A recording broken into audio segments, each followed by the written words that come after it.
time we have defensive coordinator Zac Alley. Questions for Zac? Greg? Zac, so, I mean, I know the film and everything's got to be, looked at, but give us your quick analysis of what you saw today defensively. Yeah, we started fast. First couple series, got them off the field, did a good job executing.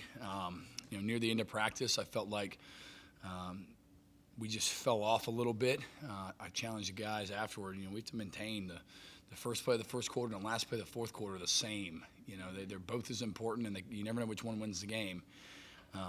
So just maintaining the energy, the execution, the effort with technique throughout the entirety of a game, a scrimmage, whatever that is, we've got to be better at that. Rich said that the tackling he thought was fairly decent, and that's probably a concern for coaches considering you've done so little of it. You just haven't gone full contact much. Is it seem to be okay? It was one of the better first scrimmages for sure I've had. Usually you get out there the first day and it's like you're whiffing left and right because you haven't actually had to go, body on body at any point to that time. But I felt like overall we did tackle pretty well today comparatively to, maybe first scrimmages of the past. So hopefully we can build on that. How do you feel like your guys are handling all the stuff you kind of put on their plate with everything you want to do defensively? Yeah, it's still early in camp. I front load a lot of things. I expect them to know everything. I tell them just because you're the freshman linebacker doesn't mean that Robert Morris puts the freshman running back in. So you better be able to execute all the calls the same way. And the expectation is everybody knows everything that we do every time. And so I'd say that, some of the older guys who are more experienced definitely have a good grasp. Some of the younger guys, it's probably still a little fast for them, and they're trying to learn. Good news is we got 3 weeks till we play, so a lot of time to rep it. Was it a conditioning thing that the defense fell off more towards the end, or the intensity fell off? I wouldn't say that. I just think there's got to be, situational awareness was probably part of it. We got to a lot of situations in the end of practice, and hey man, it's 3rd and 20. Know what you're gonna get. Not just lining up and coach called this. Well, all right, but now how do I play within the techniques and the scheme there? When the ball's on the 2 and the ball's on the 50, those aren't the same thing. And so just trying to teach them the game still situationally. I really felt like part of it was the lack of anticipation of what was coming, based on where the ball was and kind of the down and distance. We've got to do a better job of understanding the situations. Is there more of that teaching now? Is that something a little bit of a lost art maybe from lower levels of football that you've got to teach that more? Yeah, I think it's harder because you don't have the continuity maybe of the roster you used to have. A freshman who stays for 4 years, he's heard me talk about it every day for, whatever that is, 1,200 plus days of his life. Whereas, a guy who got here that's, here for 6 months and maybe it wasn't as big of an emphasis for his coach, whoever he was before. Maybe it wasn't something in high school they talked about. It's definitely a new focus on it maybe here more than they've been other places because I always tell our guys, I want to play with anticipation. There's an anticipation to the rhythm of every opponent you play, and you should have some kind of knowledge based on what I've said, what their coaches have said of, this is what I get when this happens. Are you having to fight some of the old stuff because you've got so many new guys? I think it's just the instilling of a new culture generally. I think that, I'm not the same as whoever coached them last year, whether it's here, somewhere else, I have different expectations, different ways I do things that I want bought into, if you want to play. And I think that there's more just a general learning curve for the entirety of the defense because the intensity level, the diversity, the expectations are extremely high. Rich mentioned this, I think, a couple days ago. You guys don't share plans. What you present to him, he's seeing for the first time in practice, and what he presents to you, you're seeing, and your guys are reacting.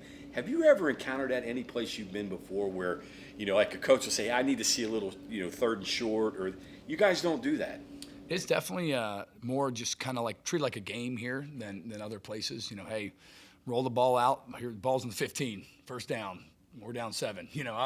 So that makes me think about, I think, how to call it and what I know or think that I anticipate in that situation. But a lot of other places, I'd say maybe there's more structure around that. But, from a day-to-day, I generally know where the ball is going to be, what I'm going to have in that situation, whatever the time is, score, those type of things. So, but the personnels and the plays, we don't talk about at all. But I guess the intent is that, okay, this is the way it is in the game. They're not going to tell you what you're doing. You got to figure it out on the fly. Exactly. Yeah, I think there's Guys too, right? same thing for them. Yeah. They've got to have anticipation to what we're doing. So I think Coach McNell might sneak a peek over there every now and then, see what the blitz install was. But other than that, no, it's pretty much all on all the time. Is that unique? Did you have that at Oklahoma? Did you have it at Clemson or different places you were? It's kind of give and take. I mean, certain times I've had and even Coach Rod and I'll do this, like, hey, we know on this particular play we want to see if we can get this look, over time. But those are few and far between. I think there's some other places I've been, you have a little bit more of that. Certainly last year that was more of a focus, because part of it was I think part of it, the 2 times it's been the most was when it was COVID. And you had like half your team was gone, so you better service the other side because nobody's there in practice. And then Oklahoma last year, I mean, there were so many injuries that some of that had to happen too. I mean, you get to bowl games now. Like, for example, bowl practice last year. I think there were like 80 players left, maybe 82 players to play in the bowl game. So you have to. There's a lot more collaboration when there's not enough guys to really run 2 full scout team groups and. You'll take some periods here or there to, all right, hey, I'll call it in my language or whatever that is, but they want to see cover 4 or cover 3 or cover 1 blitz and try and help out. So following up on that a little bit, when you're evaluating what you saw today, are there a few snaps where you say, hey, we were just in the total wrong defense or coverage for this? We understand why the offense had success, or are there things that you can still learn? Hey, how did players play well when they weren't in the best possible call? Yeah, I think that I wish every call was perfect, but most of the time they're not, and there's ways to overcome, and we give them tools for answers to problems. And sometimes today we didn't use those tools the right way. I'll be the first one to take blame, like, oh, that was a bad call right there. Every now and then, you're in quarters, they ran a quarters beater. Oh, all right, got to win the competitive rep. They threw one in the corner down here on man coverage in the goal line, and the corner was right there. Freaking went for the ball. He threw it low outside. Guy caught it, went in the end zone, and nice play. Next time you move on to the next one because there'll be something Coach West can teach from that. And hey, if we'd been in this position, we'd have been better. But competitive plays happen, and though I want to dominate every snap, don't get me wrong. Like you like to see the offense make plays in practice too, because you want them to do it in the game. When you're in good position and where you're supposed to be, and hey man, what a great catch, or a dude made a guy miss. That's always encouraging. Rich said the quarterbacks ran competitively today. How did you feel your side reacted to when they kind of broke containment and got free? Yeah, I thought they did a good job of just getting out of the pocket and making us pay for a lot of times lack of understanding or technique on our side. We weren't keeping contained to the field at all today. That was frustrating to me.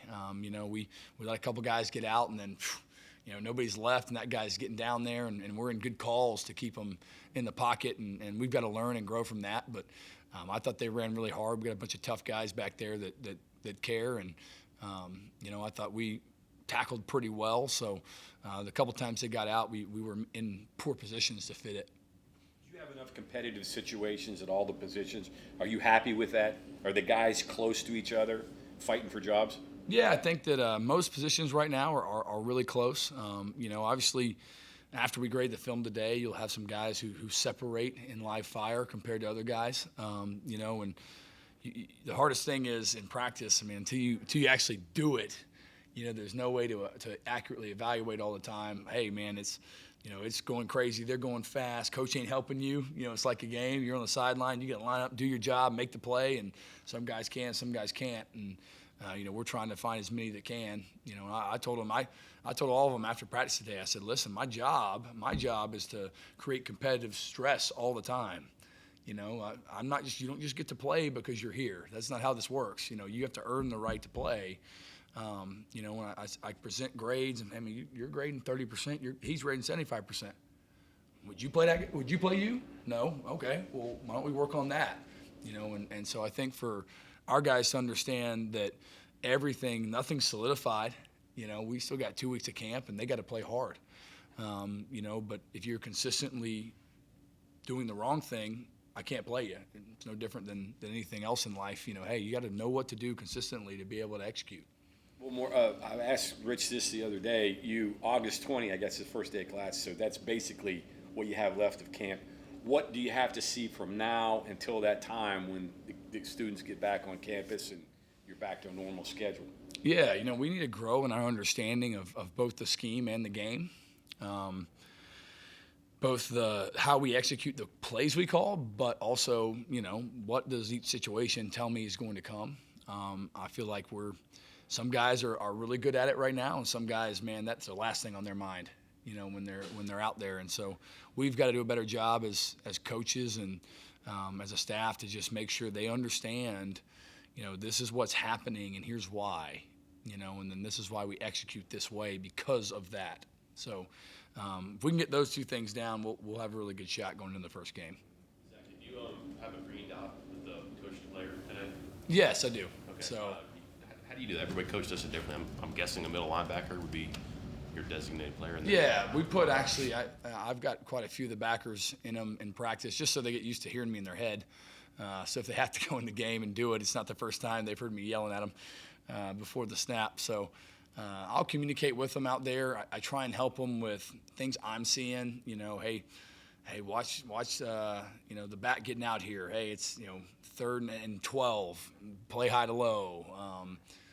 You know, set the front of the field, set the front of the boundary, you know, little things like that I can try and give them some help and some anticipation.